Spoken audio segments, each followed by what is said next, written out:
Good afternoon, everyone. This is David with Bolivar Live. Well, what you're looking at now is our saltwater gospel cam here on Bolivar Peninsula. And uh, even though we really can't tell you much more than this morning, we're going to go over a couple models and talk about the Gulf. It's not as bad as it was yesterday, but we really won't know. They've got a hurricane hunter that's going to be flying later on today, if not up in the air already, probably later on this afternoon. Because really, until they figure out where the center of circulation is, and Eric made a post, and if you don't follow his page, make sure you look up Eric Graves, meteorologist. He's really good about explaining everything, and he really studies all the models and comes up with some great. In fact, he's made some predictions in the past before anyone else did, and they were right. And so I really listened to him. I talked to him quite a bit, actually trying to get a show with him. But let's look real quick at the National Hurricane Center. And this is what they posted. This was the probably 9 a.m. update. And it's up to like 80% now as far as that red area, that 80% chance of it becoming a tropical storm disturbance in that area. And so that's one thing that I look at, and that's really the best thing to look at. I look at a lot of models. In fact, I've been following this for the last 2 weeks, actually, week and a half, just in the background. But we also talked to TxDot and Entergy, and I want to bring that up real quick because I reached out to them yesterday evening. In fact, it was probably 5 or 6 o'clock. I sent them an email and said, hey, can I get an official statement from y'all on what y'all are doing to prepare in case this storm comes up this direction? It's going to come up this direction. We just don't know where yet. Is it going to be 150, 200 miles off the coast? Is it going to be 25 miles off the coast? And, you know, if they say 100 miles off, 25 miles difference can make a lot of difference when it comes to where the eye is on these. Because if you'll remember back during Burrell, the west end of Galveston had tornadoes. In fact, they lost some roofs and had some major damage down there.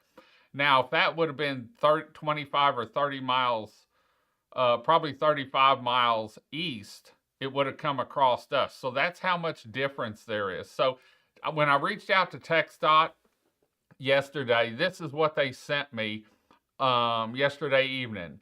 We have invested a significant amount of funds to provide barriers and the other elements to keep the water from washing on Highway 87, and we will continue that work moving westward. We're working to continue the progress that began more than 5 or 6 years ago on South Highway 87 124 curve. We also stage equipment on Bolivar to make sure we can appropriately respond following a major weather event. We will continue to monitor the conditions and determine a best plan of action. And then it goes on. That's from Danny Perez. But he did send me another message, and that's what I put in red here earlier, probably about an hour or so ago. It says, we will have a team stationed for the event Tuesday through Wednesday. And I'm sure if it needs to be longer than that, it will. And so that's good that they understand from Burrell. They didn't have people down here, and Entergy and the county actually moved the barricades so that we could get ambulance service back and get support crews in here. And so that was, now Entergy, I know Jim Lane's out of town, but he did send me a response last night, probably about 10 o'clock. And so I want to thank both these guys, Danny Perez and Jim Mullane. Communication, and we saw this during Burrell. The communication with Entergy was phenomenal. In fact, I talked to them every morning between 8 and 9 and got information on what their plans were. And then throughout the day, Jim was sending me texts and messages, and really went out of their way, because communication, whenever your infrastructure is down, is really a key point to without any complaints. And this is what he sent me. The Woodlands. Entergy, Texas is monitoring the progress of a low pressure area located over the Bay of Campeche and is preparing for potential impacts to its service area, according to the National Hurricane Center's latest forecast. A tropical depression is likely to form early to mid next week, moving northward near or along the Mexico and Texas Gulf Coast. Entergy Texas crews and contractors are ready to respond safely and swiftly, working long hours if necessary to restore power after the storm. While the exact path and impact of the storm remains uncertain, Entergy Texas encouraged customers to prepare now, review storm plans, and gather essential supplies such as flashlights, first aid kits, battery-powered radios, spare batteries, important documents, and medication, non-perishable food items, and enough water for several days. Learn more about how to make an emergency kit and get important severe weather safety tips on Entergy Storm Center. And so both of these people have responded. We've started contact with them, and I'm sure we'll be in contact with them throughout the week. I want to thank them for responding. And let's see, this is radar imagery from Tropical Tidbits, and this is one of the websites that I use and look at to watch it stuff, and I know Eric uses it too. But there you can see, and you really can't see a circulation. Eric pointed out one, and like I said, you really need to go to his Facebook social media page, Facebook. Eric Graves, meteorologist, really does a phenomenal job at explaining how these storms work and why he's making the calls that he's making. And I know Keith and I really listen to him, and a lot of people in Southeast Texas do. He was in the Beaumont area. He has now moved to Lake Charles. And so, but we're staying in touch with him and keeping up to date on things going on. I always go to his page and look what he's thinking and talk to him on the phone about what we should do down here. So anyway, that's a radar imagery from Tropical Tidbits. Now let's look at Weather Bell. And this is a paid website that I use, and this is the GFS model. And I'm just going to loop it, run it so that you can see exactly what it's doing. But there we go up, and the time and the date is up in the top right-hand corner. And I'm going to stop it whenever it gets, move it back so you can see right there on this model. There it is due south of Galveston and Bolivar Peninsula, and that's Wednesday at 1500 Z's. And let me look and see what time that is. These weather guys can usually rattle it off, but I don't have my chart with me. And so, but there you can see it's Wednesday, probably, I want to say 5 or 6 o'clock maybe, there, and there's 18Z. And so now let's go. I'm going to put it over to the ECMWF model. And this is Wednesday, about the same time. Right there, there's 15Z. And so there's a couple hours difference there. That's a little earlier there. But you can see how far off, and the pressure looks like it's 9. I can't see. My glasses don't magnify that much.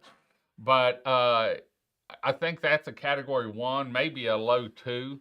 But anyway, just wanted to update you on this and let you see what it looked like and what the models are doing. Both of them are Wednesday afternoon, evening. And so we're going to be, like I said, really until, and this is what Eric was talking about earlier, until the plane flies and they get the good readings out there and see where the center exactly is. It could move 25 or 30 miles north, and that would put it right along us. 50 miles, it could move a little bit further to the south. But one thing I was noticing is it makes a turn here, and it comes up right there, and about the tip of Texas, it starts making a turn.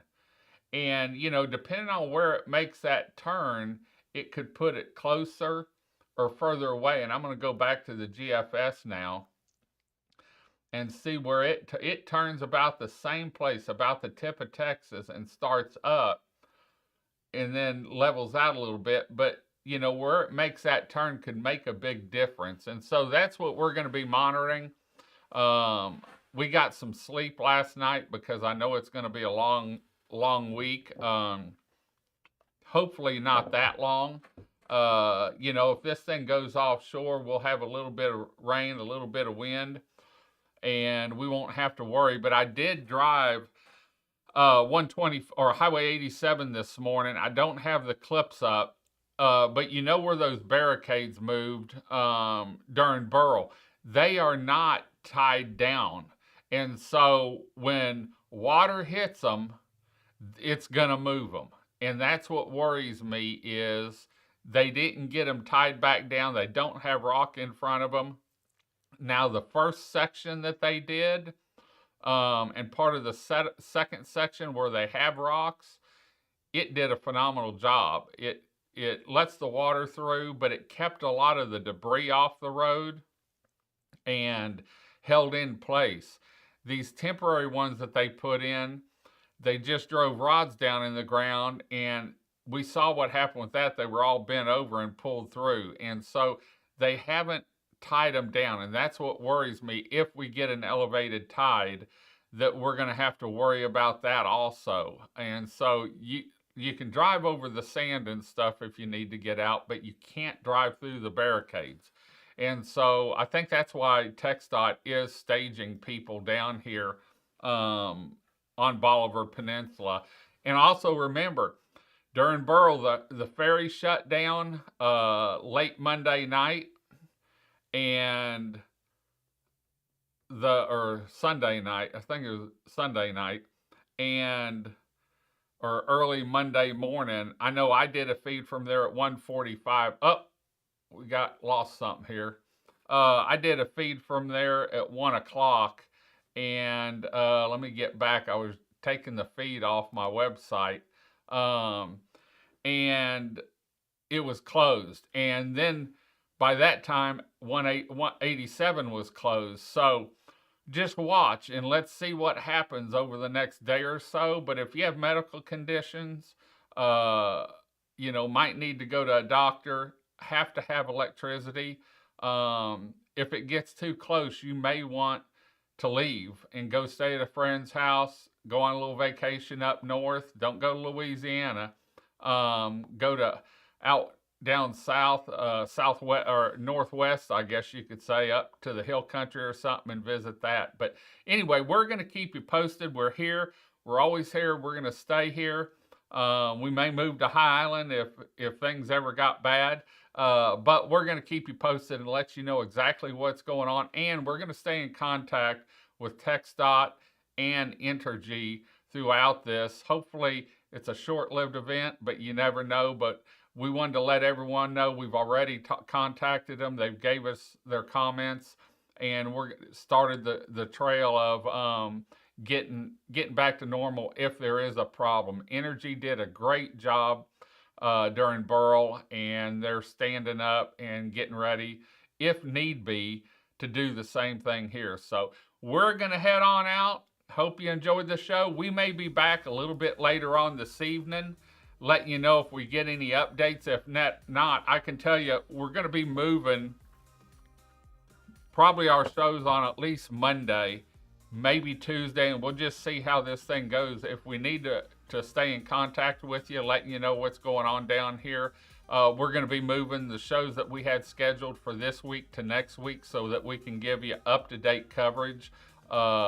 as it happens or as we get information either through Bolivar Live feeds or a post. And so usually we do Bolivar Live feeds. That way it goes out to our Bolivar Live TV, Roku, Amazon Fire, YouTube, everywhere, and you can get the information you need. So we're going to head on out. Hope you enjoyed the show. Until next time, I'm David with Bolivar Live. Y'all have a great day, great week. Come see us. God bless, and bye-bye.